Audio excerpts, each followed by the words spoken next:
welcome back. We're looking for Bez Hashem to begin the 20th epistle of the Alter Rebbe, Igeres HaKedesh Chav. If you recall, we forewarned a bit last week and the week before that this is a difficult, totally different, put it this way, than all the previous epistles, all the previous Igeres, and all the previous chapters of the entire Sefirot Tanya, Tanya Kedisha, which is comprised of 5. We mentioned this quite a few times. Tanya Kedisha has 5 parts, 5 segments. This is with precision. It's about tzedek, what's expressed and spoke about this number 5. This is the Teresh Biksava, Teresh Achsidus.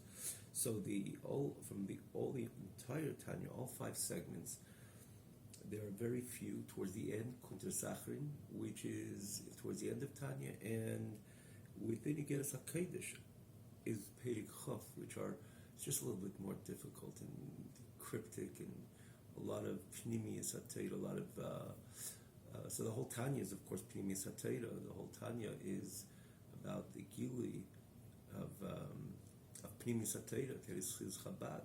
This is the Sefer, the first Sefer, the Sefer written by the Alter Rebbe, the Baal HaTanya. So it's all about Pnimiyas HaTeira. But up till this point, Chof, perhaps you even noticed that, with a little effort, we're able to come through in B'chazdei Hashem. Chanina of HaKadosh Baruch Hu, B'chazdei Hashem, we're able to go through it in a way that it was appreciable, and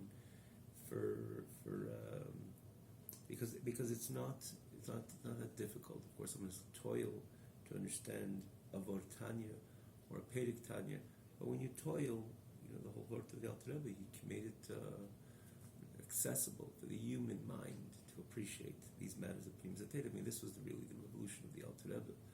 Teres Chassidus Chabad, take the Pnimiyas and connect it with a Chochma Bina Das, the intellectual faculties of the Yid and even the human being. The idea of something which is a transcendent type of limud to fuse together with human intellect is a great, of course, revolution. This was the Alter Rebbe's revolutionary.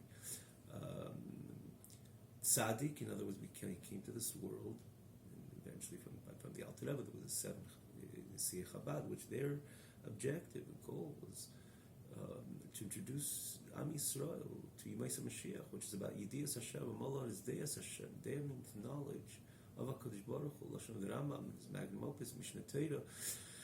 This is it speaks about Zaisi Azman, Yisrael Chachamim, Yedim Das Beirim, created beings, starting with a human being, will have knowledge in their creator. How's that possible? That's what Yemais HaMashiach is all about. So the Alter Rebbe, Rabbeim, starting with the Alter Rebbe, came to introduce to this world. So it wasn't randomly.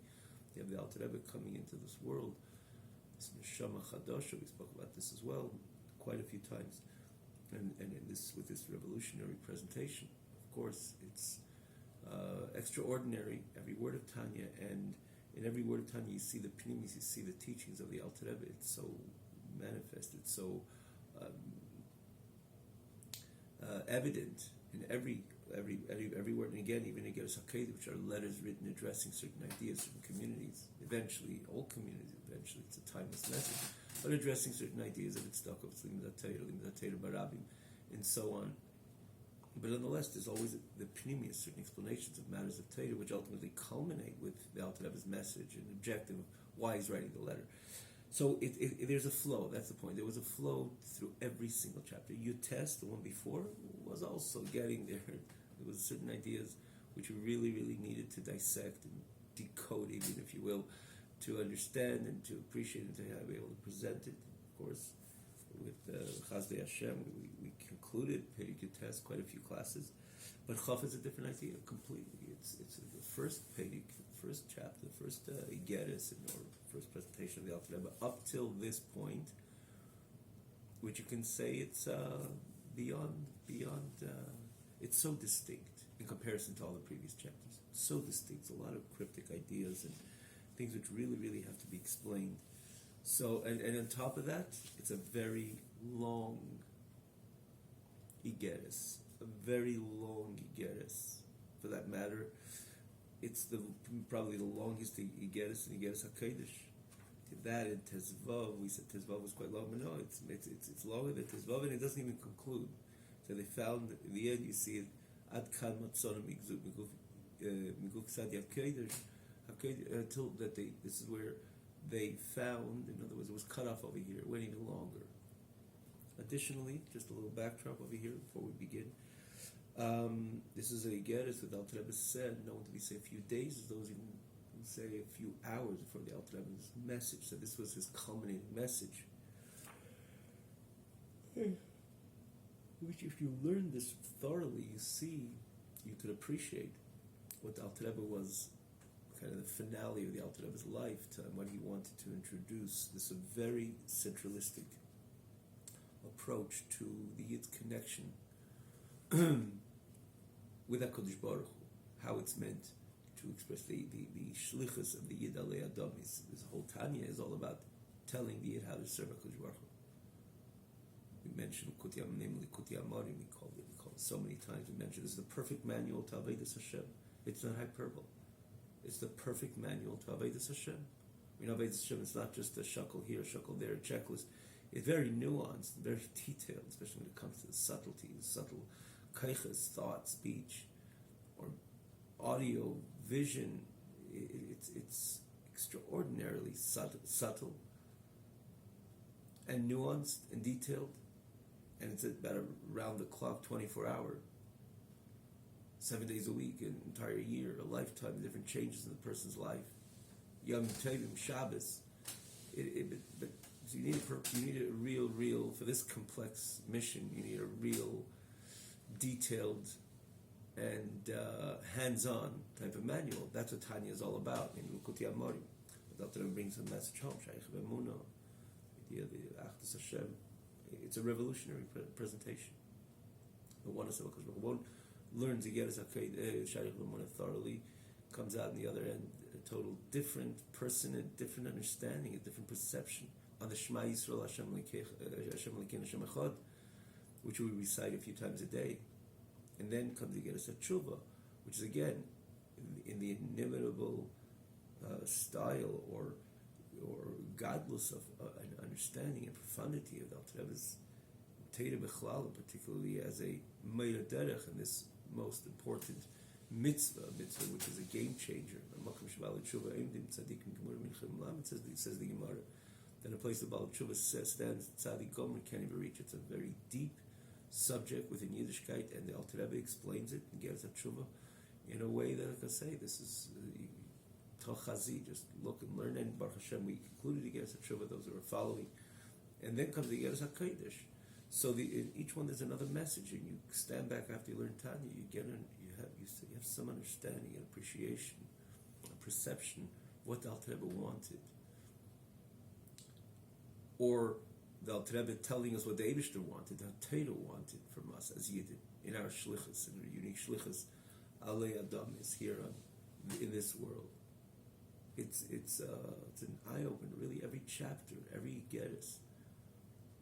So the Alter Rebbe concluding his lifetime with this Igeres and the different messages, which is so easy to glean from this Igeres Chav, is very telling, because this was the last thing that he wrote prior to his passing, or the last part of the last Igeres, the last part of Tanya, what he wrote prior to his passing. You can see that he dropped another message which was even distinct to everything what he wrote till then, until then.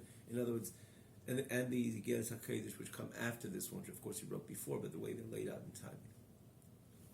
But together with that, the Geras itself it's very detailed and it's very it's deep.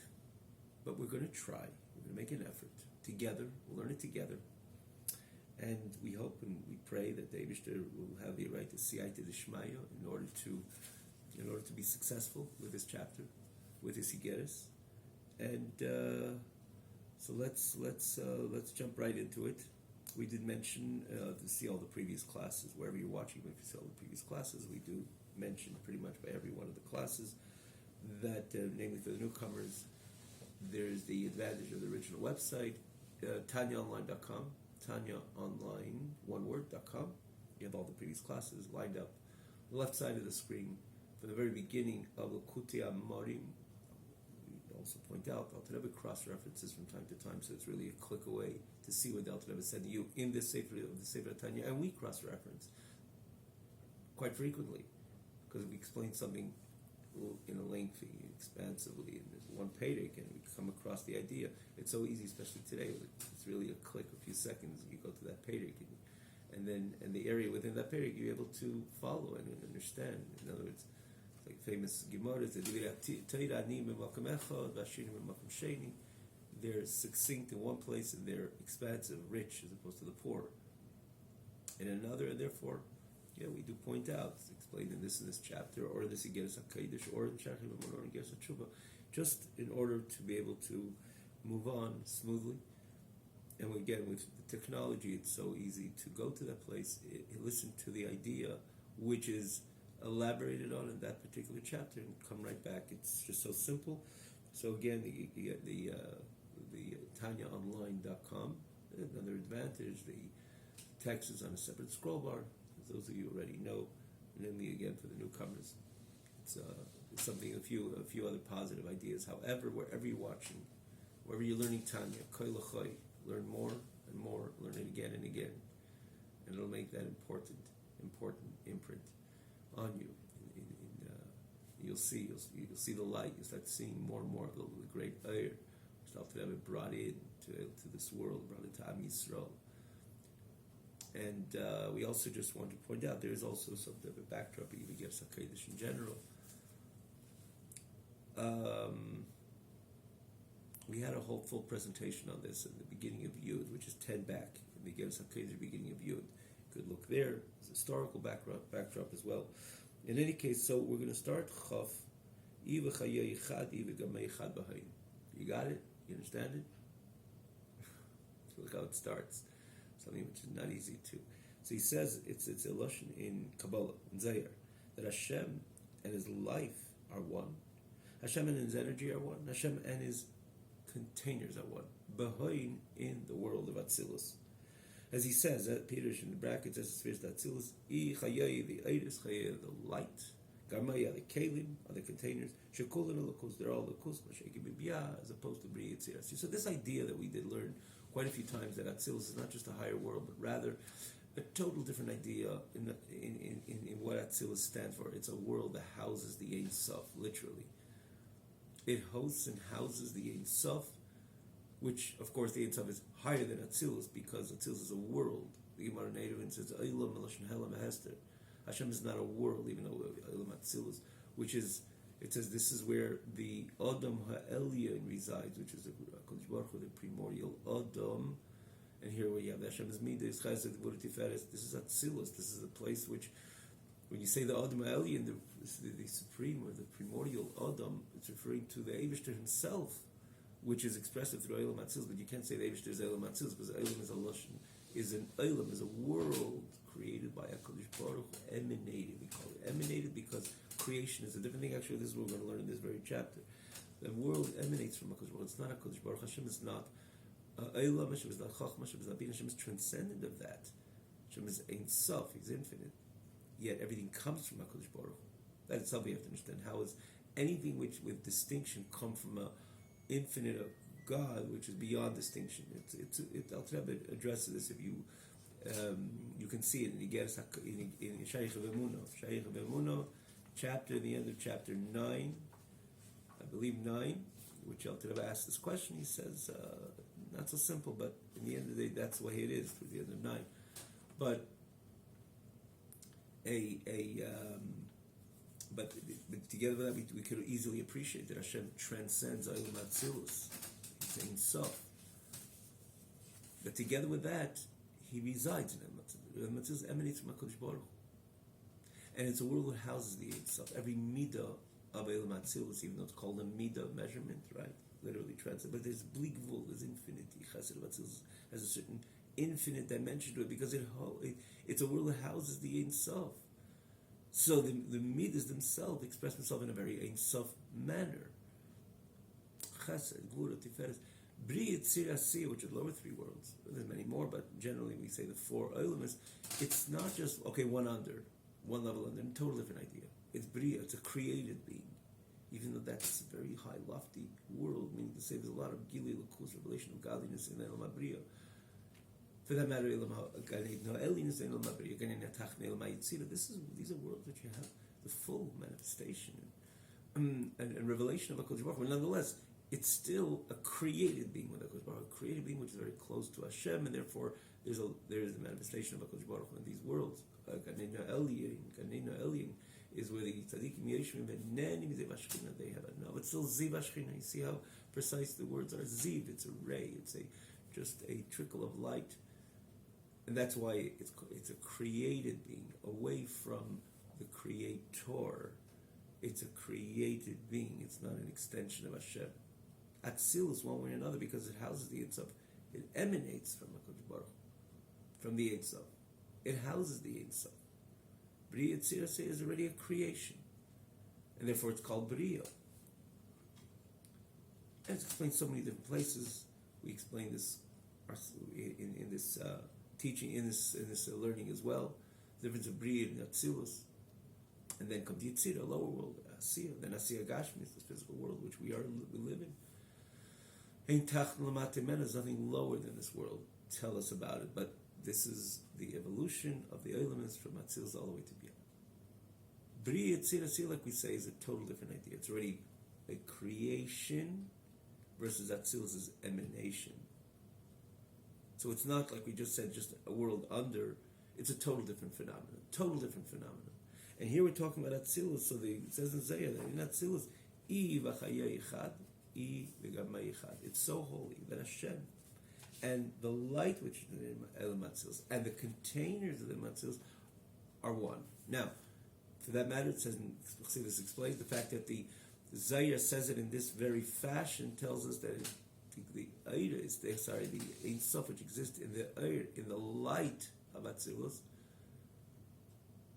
is much deeper, and it's so much more connected with the Iyah, with the HaKadosh Baruch Hu, more than the Kelim, the containers, besides the fact that it makes sense, because this is the light of HaKadosh Baruch Hu, like you find the light of the sun, very, very close to the sun. The sun is the luminescent, and it extends from the illuminator, it extends light, which the light is really one with the sun. It's an extension of the sun. It emanates from the sun. The Kalim of Elam says this, which establish structure, which this is what Kalim do, right? It's pouring all over, but you can put a cup, so now it's confined. This is what it is. You could look at it, you could deal with it, you could drink from it as an example, because this which you placed in it is contained now. This is called a container. It's contained, so there's a certain limitation to Kalim over Eiris. Therefore, it says that the Lashon Zeh is not I v'chayei v'garmai echad, I v'chayei echad, and then I v'garmai echad, because the oneness, it's explained to this, with the iris are much deeper. It's a deeper type of, more profound type of oneness in comparison to the oneness with Kalim. Hashem's Achdus with the Kalim of Atzilus. But yet, in the same token, it's Chad B'Hain. In Atzilus, it's I V'Chayei, Chad, I V'Gamay, Chad. The Kalim of Atzilus are really one with HaKadosh Baruch Hu, with the Ein Sof. And that's very telling. The Atzilus is so imbued and so infused with the Ein Sof of HaKadosh Baruch Hu that even the Kalim, the containers, which contain the Eiris, contain Hashem, and establish structure to me. This chesed is not Gvura. Gvura is not chesed. Why not? If it's all expression of the Ein Sof, because there's a container which this establishes. This is chesed. Another container is Gvura, and that's how you say all the 10 Sefirot, which again, Elam Atzilus is has basically comprised of the 10 Sefirot. And of course, there's Haichal, there's Batim, Haichal explains it, but generally, there's the 10 Sefirot within Elam Atzilus. The reason why there's 10, because there's structure to every Sefirah. The structure, what establishes structure, like any Keli. You have liquid spilling all over the place, and then you put your container so that it contains, it brings structure, settlement to this substance which is in the cup, in the container. So the container of these Eiris, which is again the way the Elam Atzilus is comprised, of Eiris and Kelim, the Achdus, the oneness of HaKadosh Baruch Hu, is so potent, it's so expressive, it's so revealed, it's so manifest, that would be in Elam Atzilus, to the extent that even the Kelim, it's everything, the light of Elam Atzilus are one with the Ein Sof. Even the Kelim carry that oneness. It's very telling about the Kelim of Atzilus. B'ri Yitzir are a very holy world, but they don't have that oneness with the Ein Sof. So it says, B'hoin, in Atzilus, There's the I v'chayei, I v'garmai. But in Biyah, Masha Enkim b'Bri Yetzir Asiyah, yes, it's an expression of the oneness of HaKadosh Baruch Hu, the Reziv HaShechina, the ray of the Shechina, of the divine presence. It's very holy, very godly, very lofty, but it's not, the one doesn't have to carry that oneness of the Ein Sof, or with the Ein Sof, and therefore it doesn't express the unadulterated purity of the Ein Sof, as it is in Atzilus. Because I v'chayei chad behoin, and I v'garmei chad behoin in Elam Atzilus. Now, in what way does the oneness of the Kelim of Atzilus with the Ein Sof come to expression? In what context is this said? So he goes on and he says, so he starts with a question. Tzarich lahavin hated. We have to thoroughly understand. When you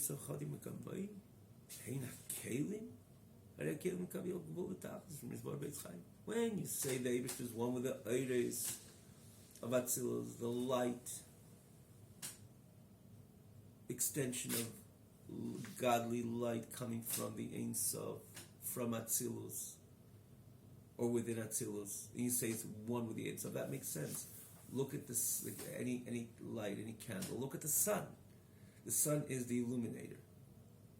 It's a illuminator. It's a luminescent, which from it there's a light which emanates from it and shines up the world and warms up the world.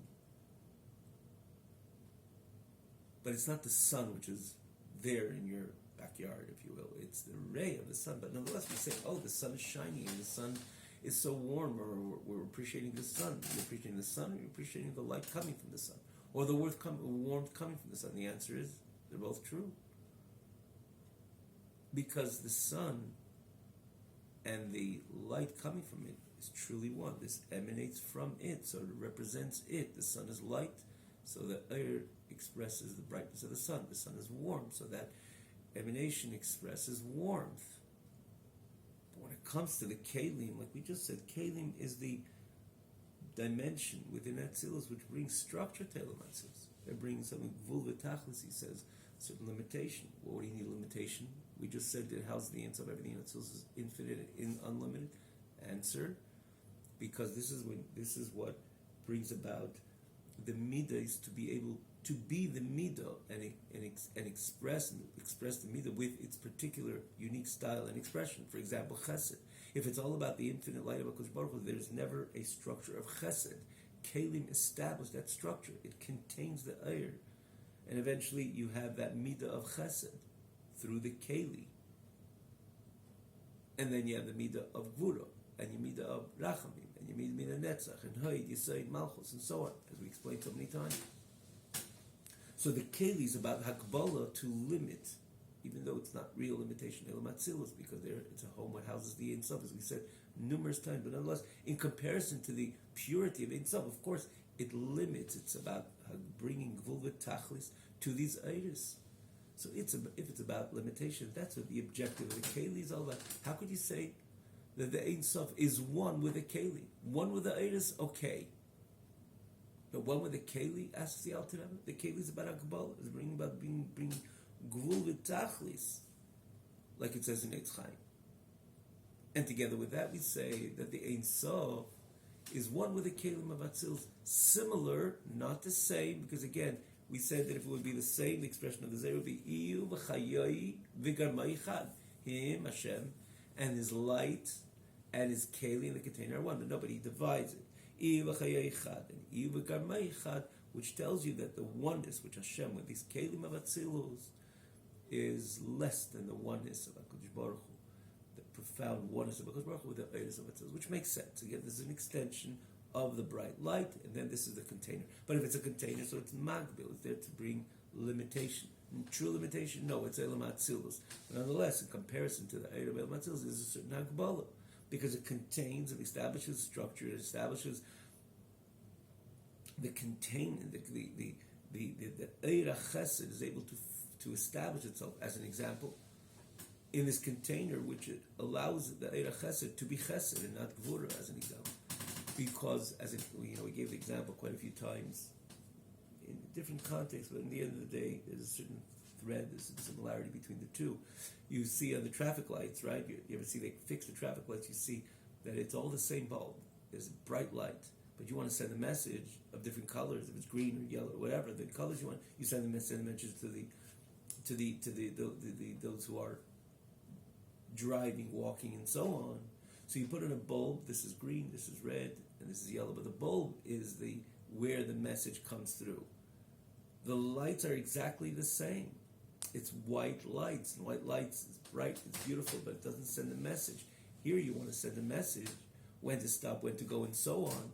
So they put on a certain covering with a certain color that contains, and of course, that itself would not bring about the message. You need the light, you need the shine, because if it wasn't that red, you wouldn't even be able to tell that it's red.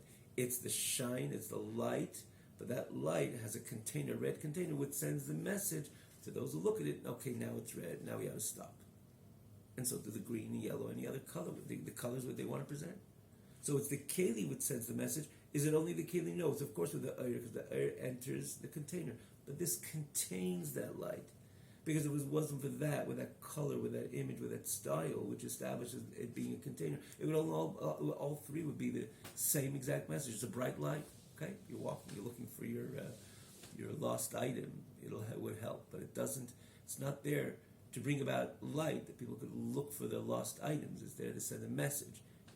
This color says one message, this color says another, but these are not colors. It's a bright light. Oh no, we put on a keli over it. We put in a container. It contains that light. Okay, now who needs a light? You have the container. No, it's, of course, as they work in unison, because the light shines through like it is B'Pashtus, the way we appreciate the traffic light. It shines through that container, which has a certain color, a certain image, which is, let's say, the color red, and then the outside, the message is, okay, now it's red. So it is the light, but unless the light is pashut, it doesn't have image, doesn't have color. The container brings the color and sends the message. So what brings structure? What brings certain hagbola, so to say? In this case, hagbola, limitation, which means that particular message is the container. Message of red or message of yellow, whatever the message is. So of course it limits the infinity of the light. And I say infinity, it's not infinite, but that pshitas, that no color light, just one big bright light, it limits it because it puts a message, it's a container for it, so it limits it. So if it's a limitation, if the kelim is there to limit, to bring structure to the Eirus of Elam Atzilos, so how could you say HaKadosh Baruch Hu is Ein Sof? He's one with those kelim. You can't think of anything the opposite of the expression of Ein Sof more than this being a keli. Keli, something which is magbil, limits. The Eibush is infinite. And if he's infinite, there's no hagbal, there's no limitation. The kelim are there to bring about gvul v'tachas, limitation, image, message, and so on. So how does the Ein Sof, the infinite light of HaKadosh Baruch Hu, unite with the kelim? Eirus Agat. Also can be a question, but nonetheless it makes sense. But with the kelim, that's the ultimate answer. Not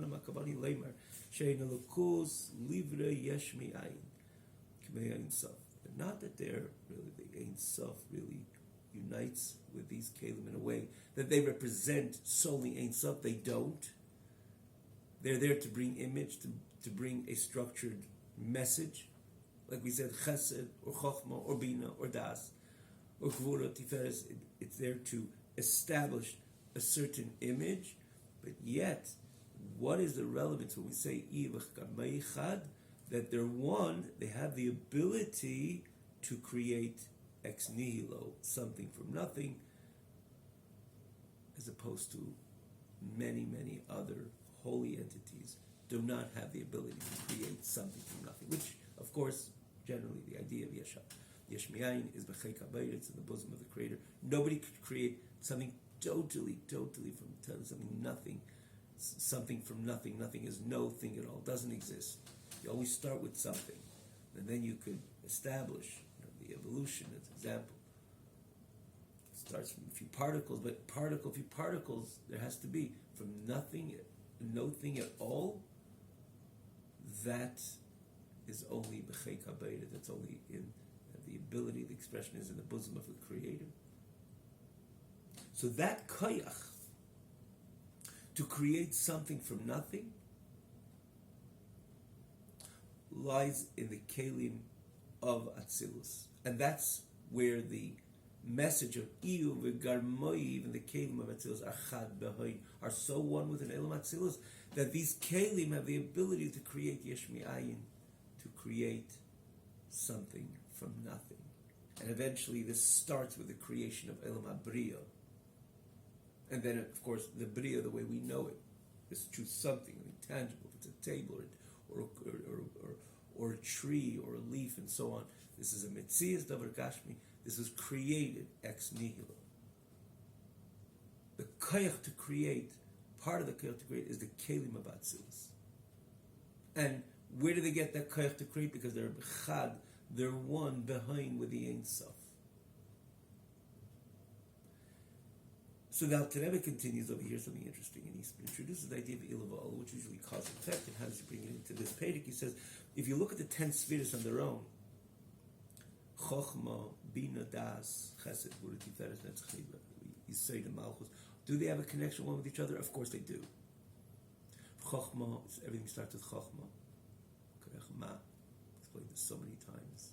You probably even know where to look if you're following. If not, as an example, Chacham Bina Das, Al Rebbe explains thoroughly the 3rd chapter, L'Kutei Amarim, the 1st segment, a click away. And there he speaks about how from the Chacham Bina Das it enters into the Midas, it establishes Midas to be even clearer, because what you know, when you appreciate, you gravitate to, then it establishes a certain passion to something, or Yira, which would be fear, reverence, because this what you're appreciating in your mind is from that party or that idea, I should establish a certain reverence, I should revere. So you have Chesed Gvura, which is the Midas starting, the chief Midas, Al Rebbe explains it there. And this Chesed and Gvura are, in the end of the day, derivatives from Chacham Bina Das. They're called Tulas, they're called the offspring, because you understand something thoroughly, eventually you get a passion to it. So, in Geras Gimel, the first one, L'Kutei Amarim, really quick away, the Alter Rebbe speaks about these 5 levels, Chacham Bina Das, Chesed Gvura, and he says, I'm not telling you about the other 5 Midas, because they are extensions, they are subdivisions in the end of the day. And there is, of course, a clear path to appreciate and understand why the other Midas are subdivisions of these chief Midas. Chesed, Gvura, Tiferes, doesn't say so much there.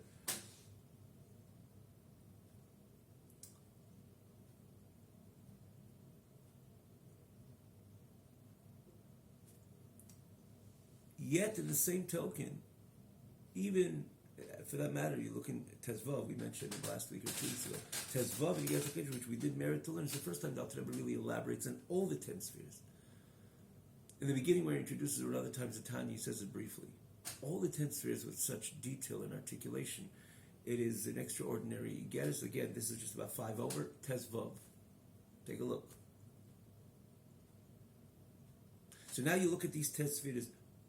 Are one, if you say one is coming from the other, one would perhaps err and say, okay, Elam HaBriya is an extension of Elam HaTzilus, yet we say it's Briya, it's a created entity. It's not just an emanation, it's a creation of HaKadosh Baruch Hu. So now go back to Elam HaTzilus, would you say maybe every Midah is a creation of the previous Midah? No, the answer is, of course not.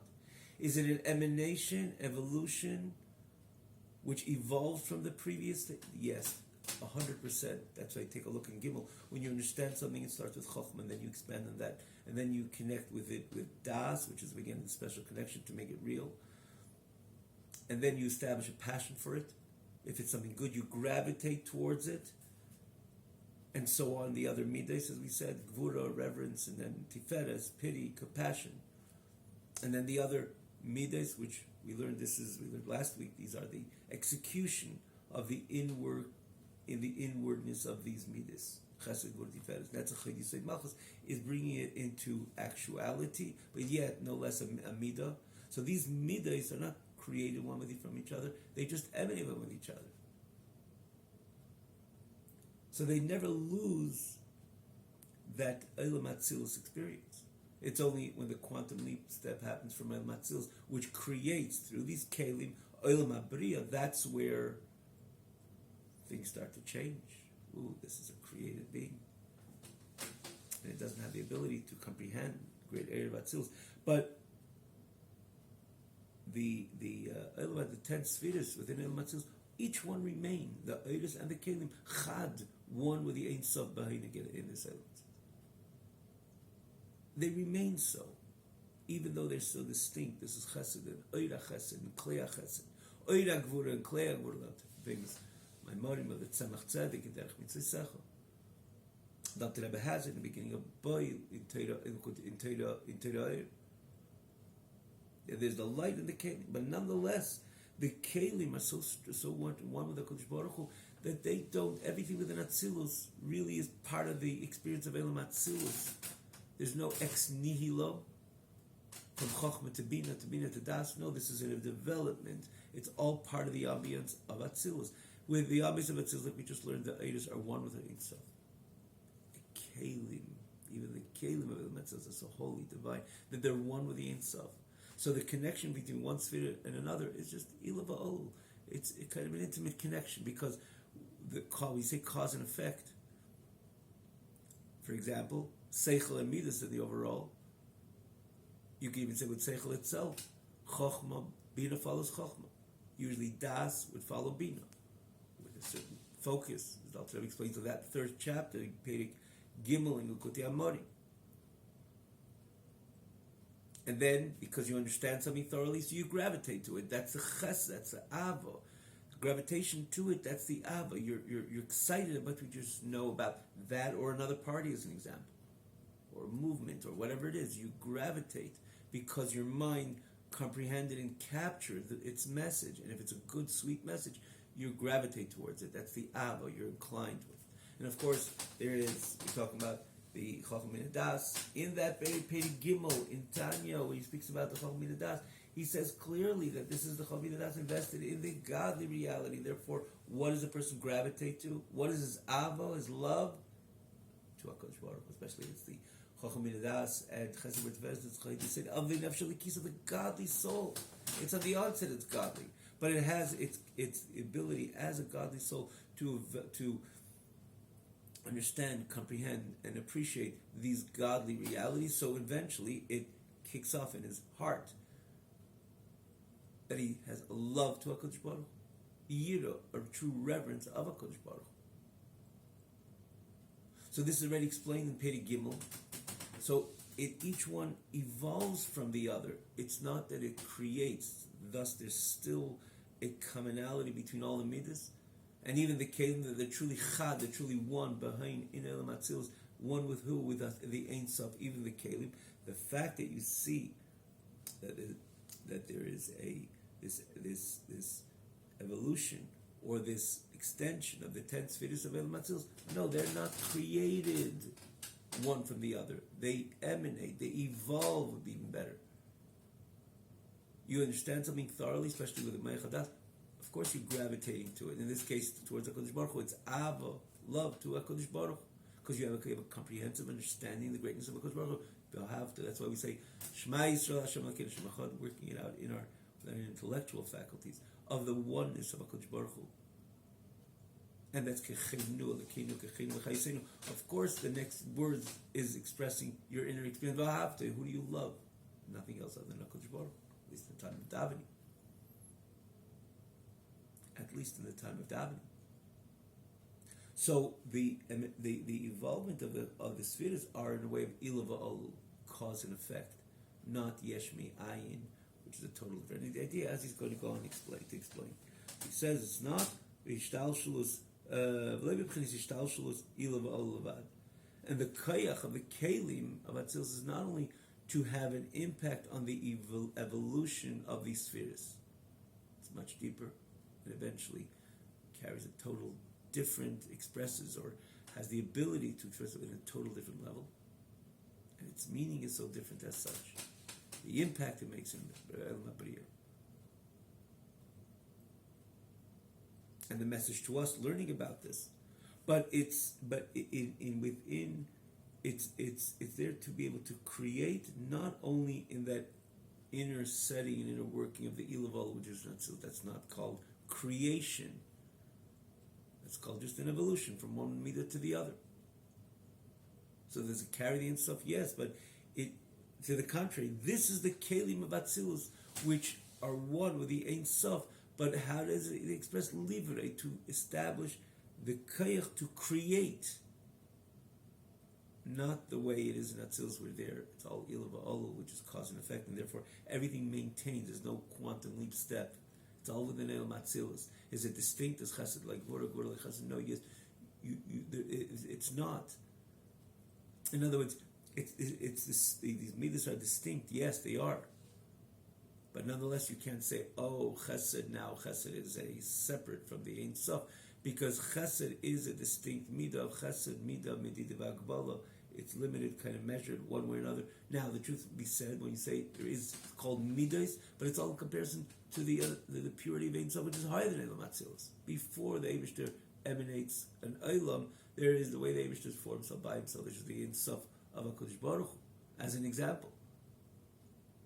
So here the midah is called in comparison to the Ein Sof. It's called midah, even though it's a midah of Elam Atzilus, the world which houses the Ein Sof. So these midas, each one of them, there's Eidus and Kalim. So the fact that you have it set up and one evolving from the other, that doesn't say that it has it's a new phenomenon. It's a bria. No, it's not a bria. But ilu all cause and effect it is. Like in our understanding, Bina brings about the interest to have das in that which we study, and eventually it opens up the heart to love HaKadosh Baruch Hu, to revere HaKadosh Baruch Hu, and so all to all the other midas. You can see the expression of the other midas in Perek Tezvav. So each one of them, despite you see its evolution, say, no, that's not what we're talking about, the creation, the to create. That's all within the bosom, if you will, of the Adam Ha'elyon, it's a supernal Adam, which is the Adam Sh'ala Kisei, meaning to say the experience of Elam Atzilus. And therefore, each one of them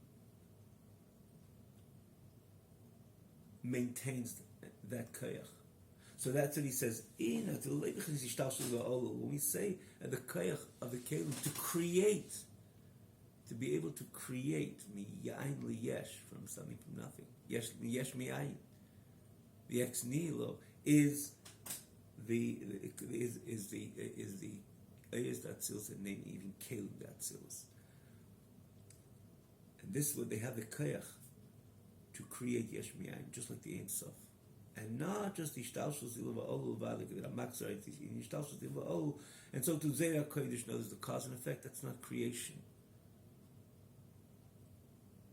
Is there advantage to creation of the cause and effect on the surface? Ostensibly, no.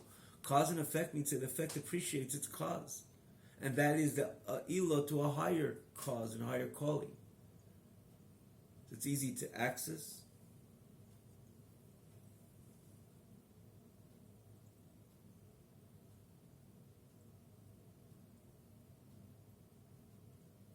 Or easy to evolve because it's all within the world of Atzilus. Like it says in Zayak's revelation, that one emanates from the other, one evolves from the other. And therefore they're called blima. All the spheres are called blima, without anything. What does that mean, without anything? Because it's so close to HaKadosh Baruch Hu, it's impossible to define. That's what it says, blima. Yes, there are 10 spheres, but then blima, don't try to define them because they're so close. They're chad with HaKadosh Baruch Hu. And therefore, the chad is to such a degree that even the kelim of Atzilus have the ability to create. Ooh, it's telling a lot. So if that's the case, he says, that's why they're called blima, without definition. Because these midas of Atzilus, because they're all part of the experience of Elam Atzilus, they don't have any yesh, an appreciable understanding.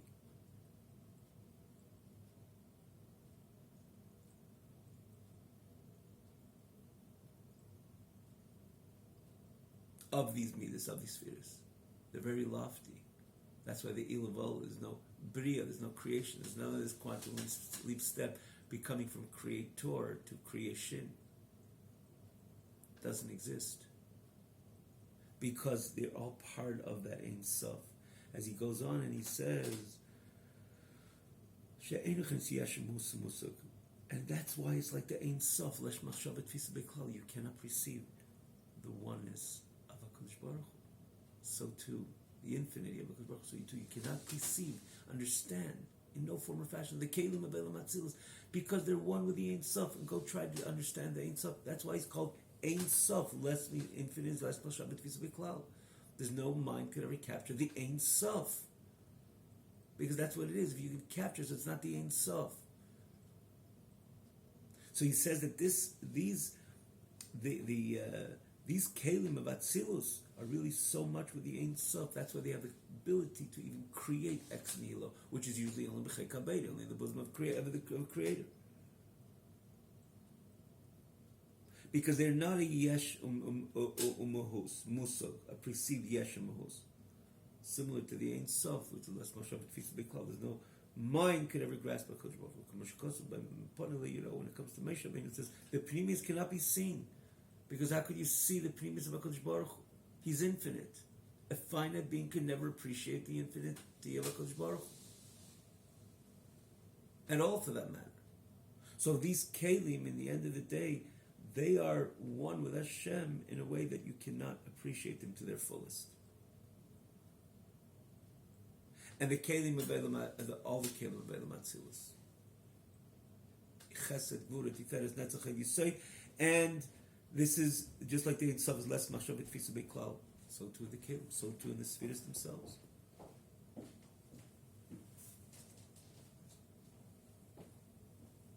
So where is the quantum leap step really coming from Atzilus all the way in which becomes they have the ability to establish this Elam Abriya, as we explained before, a total different phenomenon. Here begins the process of ex nihilo, something from nothing which you don't see, the connection of the Briya, the created being, to its creator, to its force which creates it. Are they connected? Of course they're connected, because the created being has no other vitality every moment of its being other than its creator, but it's not recognizable. It stands as a kind of separate entity. Here I am. I'm a created being. You cannot compare that to the experience of Elam Atzilus at all, for that matter. So therefore, this is a great novelty to be able to have that koyach to create. He says that's where the kelim of Atzilus, despite they are, as he asked the question, they are magbil, they're bagbul v'tachlis. How are they one with HaKadosh Baruch Hu? How are they one with the Ein Sof?